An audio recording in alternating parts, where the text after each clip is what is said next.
Now it's time for a crash course in making games with Unreal Engine. Louis Cataldi from Epic Games is here to help show you the way.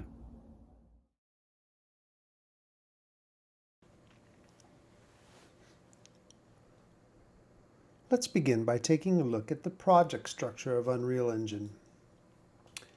The project structure of Unreal Engine can be thought of as a project which contains levels, and levels can contain sublevels. They certainly don't have to, but they certainly can. But levels are typically filled with actors, and actors is a naming convention we use for anything that can be placed inside of a level. And an actor typically has location, rotation, scale, and sometimes mobility information for the actor specifically placed. And actors can have components of different types. A static mesh actor can have the static mesh component, and it can also have components like the material components or elements, and a variety of other components that are related to the actor.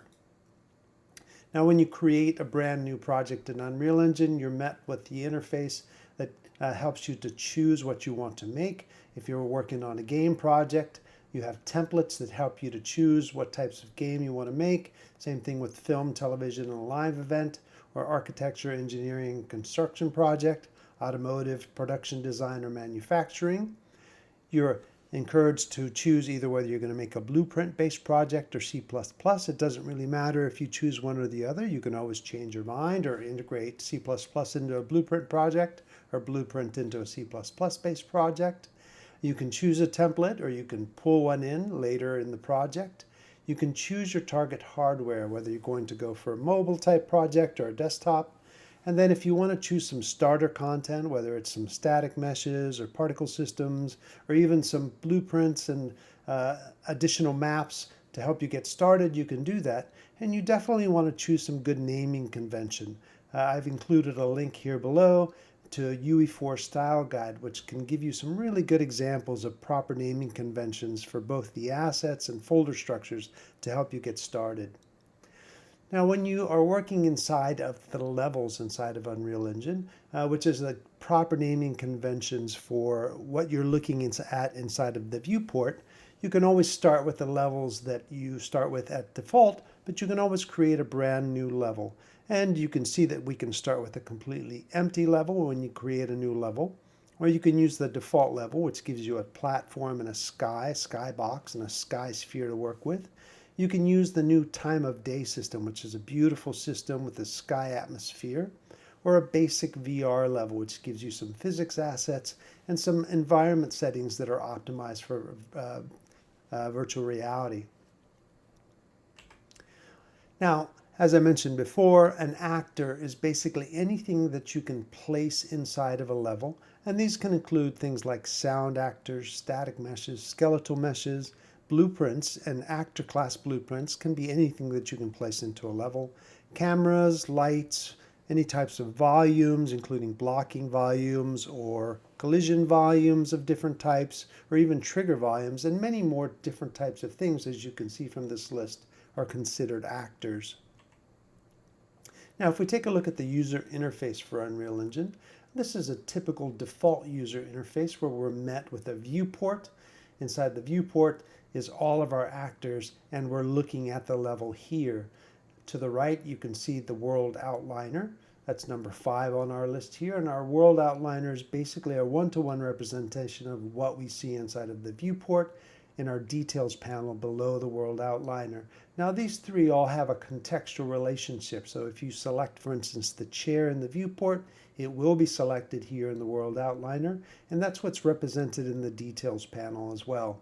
The content browser in the lower part of the screen is where you can actually have content that you import inside of Unreal Engine, as well as anything that's created. If you create materials, if you create blueprints, if you create Niagara systems, if you create sequences, animations, all that stuff can be stored or imported, textures, materials.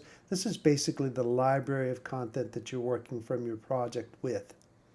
Over here on the left side is your placer actors, or your modes panels, a variety of different panels that you work with that are your modes in essence. And here is where you get content from in-engine. So if you wanted to use primitives, if you wanted to place a player start, if you wanted to grab a light and place it into the scene, you see that we have subcategories on the left side. So there's an actual light section where you get all your lights, your cinematic actors, visual effect actors like fogs and reflection actors, different types of geometries and volumes. And there's a search bar because there's quite a bit of engine content that you can access. And if you aren't sure where to get it, one of the best ways to get it is by searching for it. Then we have a toolbar at the very top here as well. And some of the really important content that you access through here is accessed through the settings drop down, where you get access to the world settings. This is also where you have your build menu for building lighting and building reflection. This is your cinematics drop down, where you have access to things like sequencer. And this is also really important because this is where you get access to your play menu, where you can play an editor and so forth. Moving forward, navigating in your viewport can be really quite simple if you've navigated through viewports before. You can use your mouse to navigate by clicking inside the viewport and using your left mouse button to push forward and back and side to side. You can use your right mouse button to orbit around the viewport. You can hold down both mouse buttons to basically pan around the viewport as well. You can also use your WASD keys to move around the viewport, just like if you were playing a video game. You can select an actor and hit the F key to frame in on it, and then hold down the Alt key to orbit around that actor.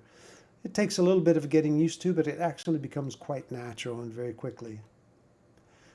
Once again, as I mentioned before, you have the ability to immediately jump into an Unreal Engine scene and play it in a live viewport. And you can do it in a variety of different ways. You can play the selected viewport. So just looking right into the editor, you can play that viewport, but you can also jump in and minimize the editor by playing an editor. That's called Pi, is what we call it. You can also play a standalone game, which means that if you've created an experience, you can completely get rid of the editor and play that experience as an executable, but you can also simulate the viewport, which does not possess the actual pawn, but allows you to play any kinds of physics simulation or any kind of particle systems or things that you want to actually experience without necessarily having to embody any kind of character that might be the player pawn that exists there.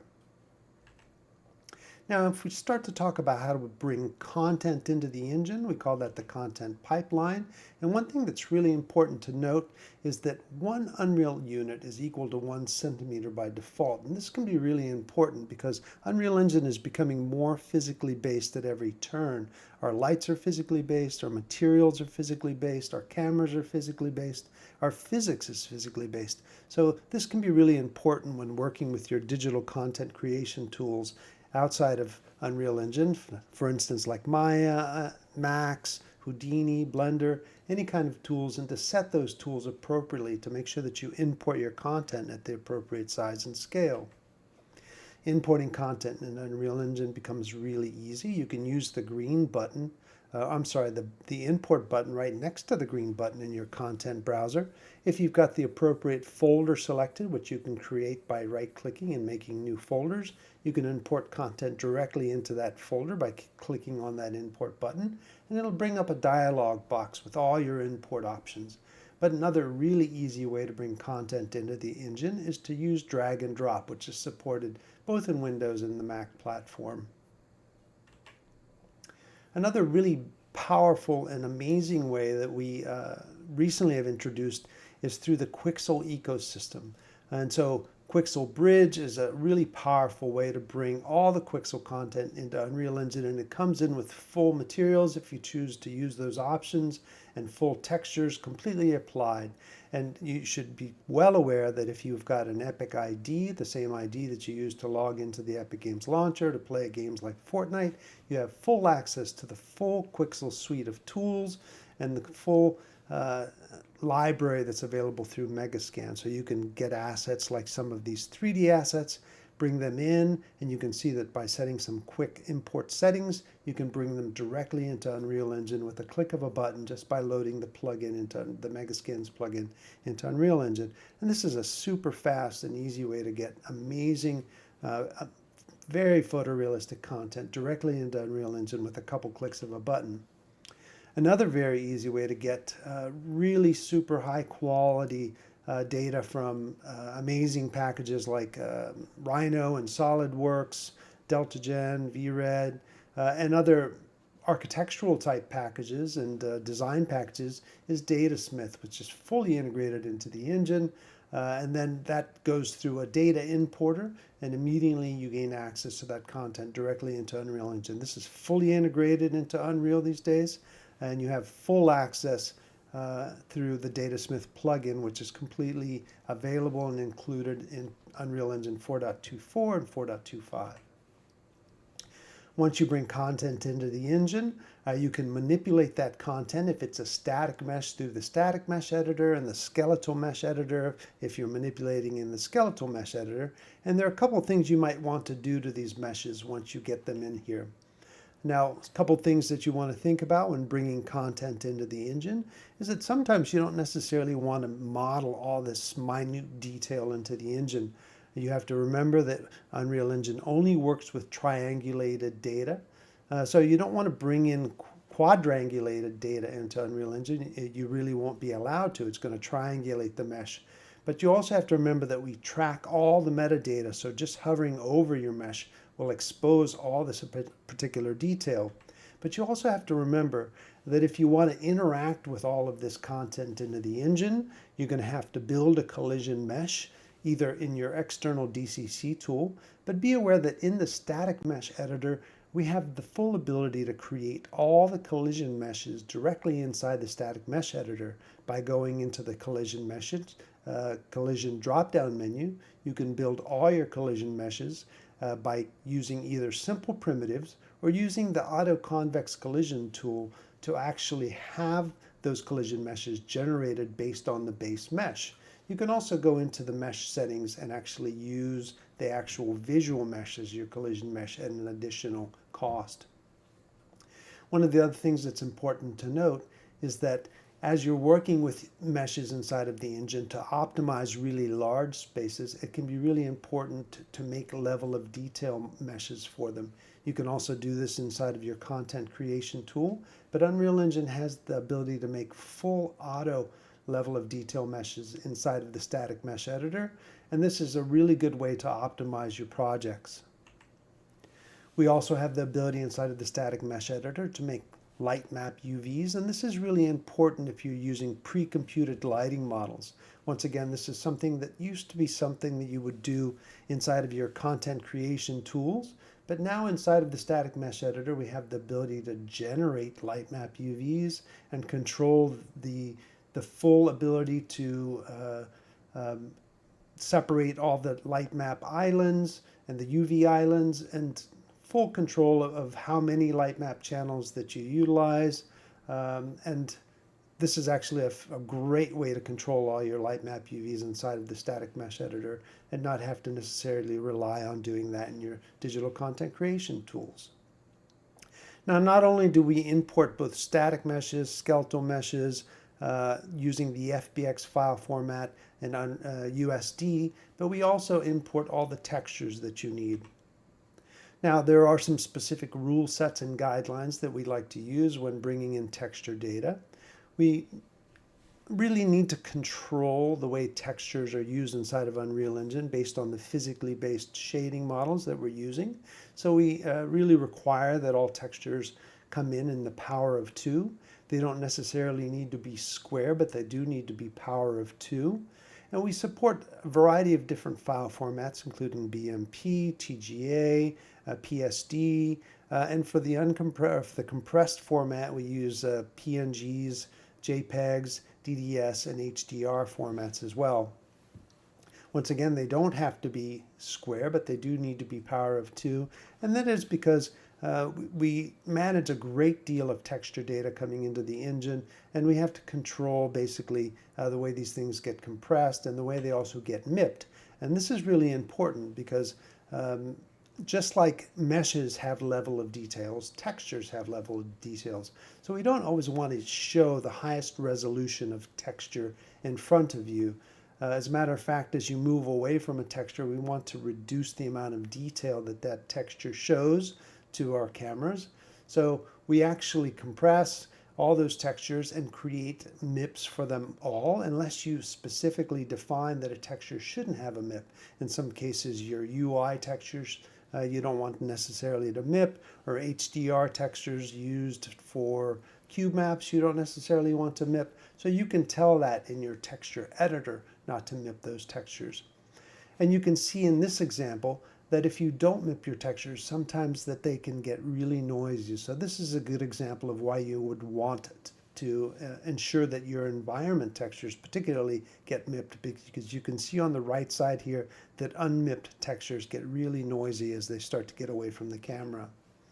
We also have lots of different view modes that allow you to see how texture MIPs are streaming at a distance to help ensure that it's working correctly. Now, when it comes to materials and material guidelines, Unreal Engine is a physically based rendering environment. We also call it PBR. And PBR is really threaded throughout the entire rendering pipeline.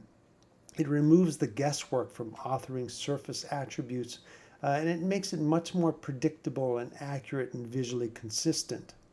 And the way that it basically works is that you've got your non-metallic or your dielectric or insulator surfaces, and then your metallic and conductor surfaces. And so we use basically color that comes from diffuse and albedo. We've got our reflectance, which use Fresnel effects. And then you'll see that on our non-metallic surfaces, we basically have no tinted reflection. Whereas in our metallic surfaces, the color comes from the tinted reflection, and the reflections still are subject to a Fresnel effect, but the tint is in the reflection. So this is a really important distinction that actually is a physical property that is inherited through PBR. Now, when it comes to building materials with PBR, if you start to think about the base building block of a PBR material, we basically look in the material system and see that we typically connect the base color with our albedo texture. We define whether a surface is metallic or non-metallic, and something that's important to realize is that this is usually a Boolean piece of information. Something is either metal or it's not metal, so this is usually 0 or 1 information. And we typically don't put texture information inside of this metallic unless it's black or white information defining that a surface has partial metallic surface or non-partial metallic surface. The specular is not necessarily used all the time because the roughness quite typically defines a lot of the specularity of a surface. It typically defaults to 0.5, and unless you're shading something like skin or translucent foliage, we sometimes don't even add attributes to the specular channel. But roughness is really quite important. Roughness is where a lot of detail comes into a material. If you think of something like black plastic, that can be really hard to illuminate unless you're defining that you want really shining black plastic, in which case you would put something closer to 0 for roughness, or something that's very scuffed up or rough, where you might put some texture data closer to the values of 1 to define whether it's more perturbed and has more micro abrasions closer to the spectrum of 1 for roughness. Of course, you also see that we've got more information that we can add here, like normal information, which gives us more surface detail, ambient occlusion, and depending on the shading models that you use, our materials can get significantly more complex. We have a very robust material editor, and the material editor is basically made up of building blocks which include material expressions and material functions, and a lot of it is just math that goes together to build the information that defines a surface detail. All of that is translated into high-level shading language, which accesses a variety of templates which we have in the engine that define surface information. We take our materials and then in many cases we convert them to material instances. And one of the things that is a very common workflow is to create a series of master materials, and then from those master materials create another series of material instances that we apply to a variety of surfaces. And it is not uncommon to create, for instance, a whole series of master materials, for instance, for a master material for a car, a master material for sidewalks, for instance, or master materials for brick buildings, and then create a series of material instances that we can use for the variance, for the variety of that content. Now, when it comes to lighting, there's a couple of things that are really important to think about and choose really early on. And that's whether our lighting models are dynamic lighting models or static lighting models. Because lighting and shadows can be calculated almost every frame, and they can be supported in many cases from the dynamic model as animated lights and objects. And so when we think about dynamic lighting, we really need to think about, well, what does it need to do? Does it need to change a lot? Do our object change underneath? If you think about the game Fortnite, it is a very dynamic lighting model because most of that environment is destructible. So if we don't use dynamic lighting, then anything that changes underneath would leave artifacts underneath. Static lighting model is exact opposite. We actually use pre-calculated lighting, and that lighting is actually baked into texture information and applied to the second UV channels to all the meshes inside the environment, to all those actors. This uses a lot less per frame performance, but it applies all of that texture information into the memory of that environment. So it's much more performant in a per frame perspective, but adds a little bit of overhead to the texture. And you also have to bake that information. So we actually do a calculation, a light mask calculation to do that lighting. Now, the way this actually works is that when you place a light inside of Unreal Engine, by default, all lights that are placed inside of Unreal Engine come in with a mobility setting. And this mobility setting is by default set to stationary. Now, if you wanted to go fully dynamic lighting, you would set the light to movable, and it turns it into a fully dynamic light. If you wanted to go purely pre-computed lighting, you would set it to static. And setting a light to static means that in order for you to be able to use that light and see it in the way that it would be as a final pre-computed light, you actually need to go to the build menu in the toolbar and build lighting. And then it's actually going to use light mask to build that lighting into the second UV channels of your meshes, and the same thing for all your shadows and global illumination. Now, stationary is a very unique lighting style because it actually does both. It bakes a static shadow into the static actors and static meshes in the environment, but it also, for instance, if you've got a character in the environment that needs to cast a dynamic light, will actually cast dynamic shadows for that actor as well.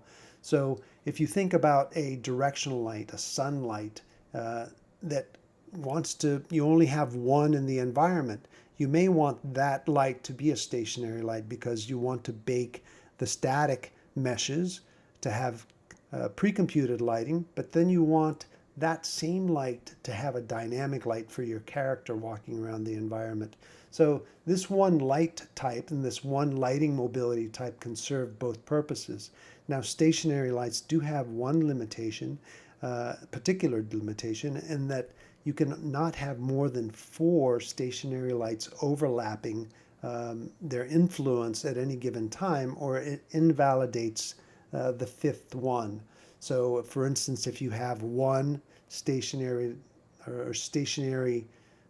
directional light, and then you have, for instance, 4 more spotlights and their influence is all overlapping, one of them will become invalidated.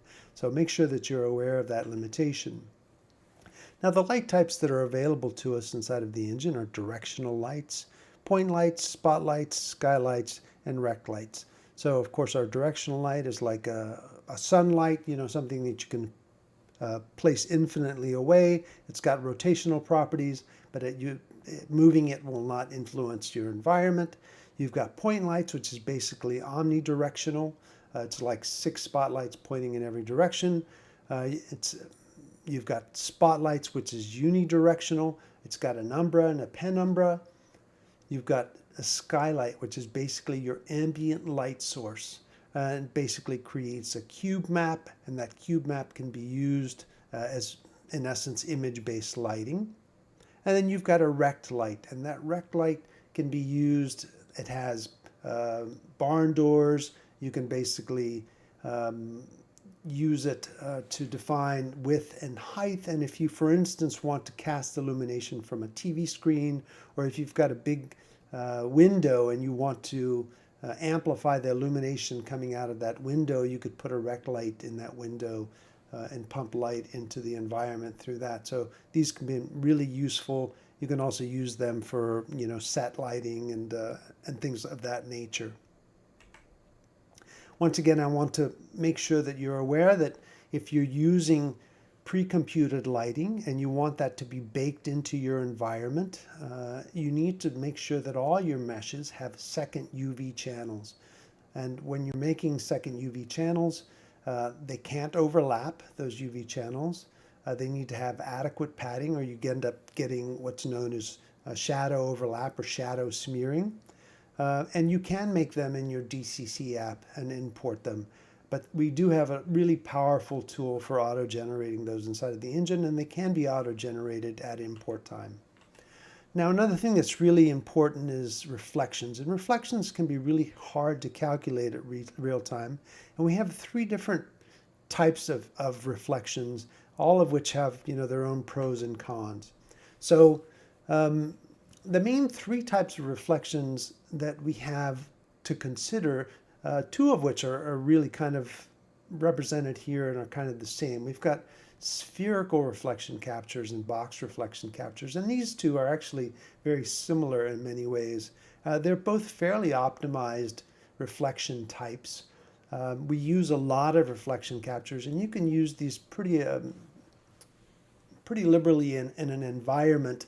And one thing that's very important about reflection is that if you are in a PBR environment with PBR lighting and PBR materials, metallic surfaces, reflective surfaces just will not look right without reflection. This is one of the key tenets of, you know, PBR materials and PBR lighting. So one thing that is typically present and is present by default is screen space reflection. And this is something that you'll notice when you open the scene and move your camera around. If you've got like a reflective surface and you start to move your camera, and if you see the reflection start to peek away, it's because your screen space reflection no longer can capture it in your viewport. And if you place a spherical reflection capture and then build your reflections, you'll see that it starts to become more persistent. And the same thing is true with the box reflection capture. So and a typical workflow is to place one large reflection actor in an environment and start to place more smaller reflection actors in that environment as well, because the smaller reflection actors tend to take priority over the larger ones. Now, the planar reflection actor is also very powerful, but it is significantly more expensive than the sphere and box reflection capture actors. But it's also really powerful for things like a mirrored lake or a glass mirror or something like that, where you really need accurate reflections, but it comes at a significant cost. Now, of course, ray tracing with dedicated ray tracing hardware like an NVIDIA RTX card is going to give you the most accurate reflections. And these are absolutely beautiful and stunning inside of Unreal Engine. They give you brilliant shadows. We have now, this is matured in Unreal Engine 4.25 with really proper denoising algorithms. And the reflections coming out of our ray tracing reflections as well as shadows are really quite stunning. So if you're really looking for high quality architectural renders coming out of Unreal Engine, this is going to be the way to go. Now, our lighting systems and all of these systems really come together when we start to think about integrating fog into all of this. Specifically, if you think about our directional light, it specifically ties into our atmospheric fog actor to give us that air density and the light scattering that we really need. And one of the things that we typically see is that, we'll see lighting, and then if we don't see a fog actor, things really don't start to look right. And most recently in Unreal Engine 4.24 and 4.25, we've introduced a brand new sky atmosphere actor, which is absolutely beautiful and brilliant, that gives you full dynamic time of day, including sunrise and sunset. It's got a new atmospheric ray light scattering algorithm with my atmosphere, and this is absolutely brilliant. And it can be tuned so that you can do full planetary curvature, and it's absolutely stunning. We also have fully updated our atmospheric height fog. It has a new high and low density, and this is also where you access full volumetric fog systems inside of Unreal Engine. So if you need volumetric lighting and volumetric fog inside of the engine, this is also really contributes to the photorealism of many of our environments and scenes. And once again, this is fully volumetric, and real-time volumetrics at 60, 90, 120 frames a second can be quite breathtaking. Now I wanted to move really quickly into our in-engine blueprint system, our programming scripting system. I wanted to just iterate that blueprint and scripting inside of Unreal Engine is programming.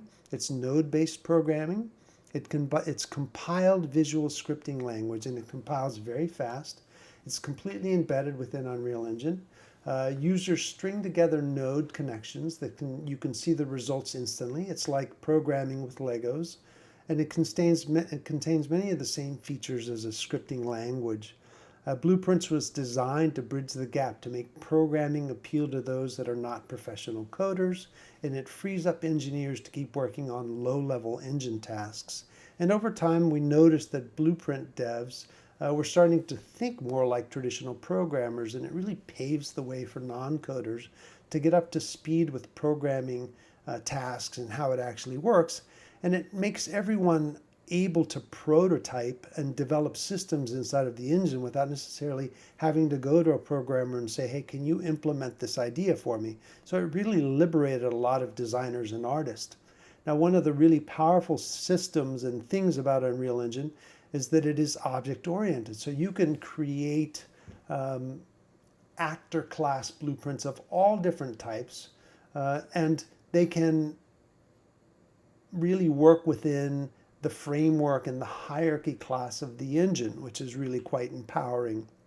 And one of the really amazing things is that they can communicate with each other through a variety of different communication mechanics. We can use referencing, we can use casting, we can use blueprint interfaces and event dispatcher and delegates to be able to actually do things like, and I'll use a crude example. If you went up to, a monitor and say, monitor on, you turn on the monitor, and that used to take a lot of coding in the past. But if you apply that same concept to anything else, if you went up to a fire and said fire on, then the fire's on. If you went to door and say door open, and the idea that you can do that in a level, but do that and store that code and then do it at any level is where it becomes really liberating.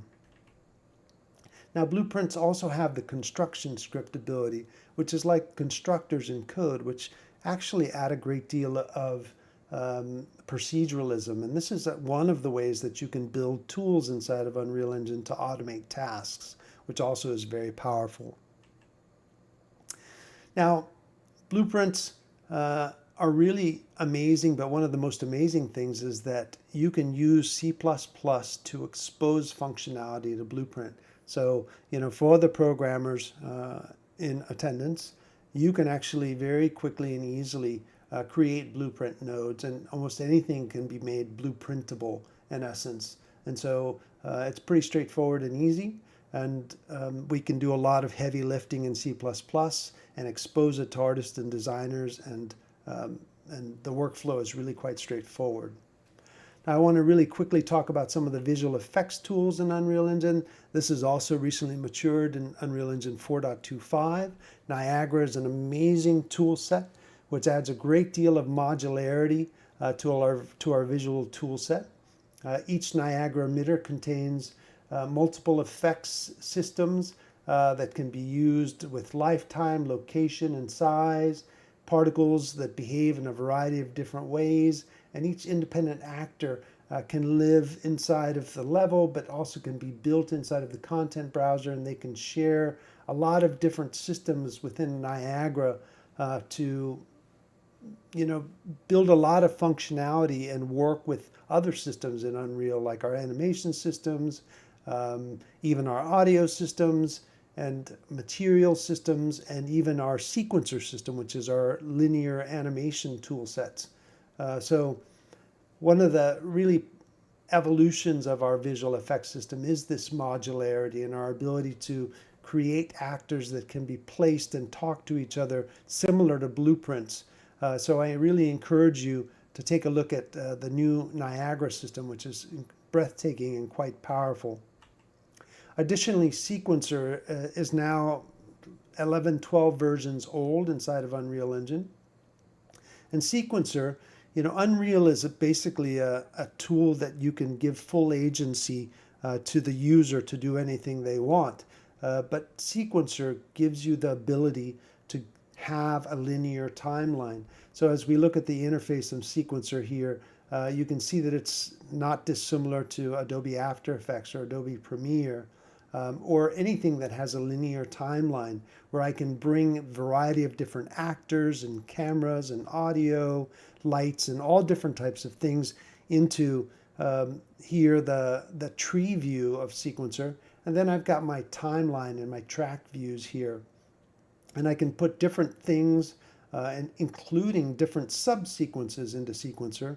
And I have a playhead that scrubs along here, and I can add a variety of different keyframes into Sequencer and animate along basically a timeline.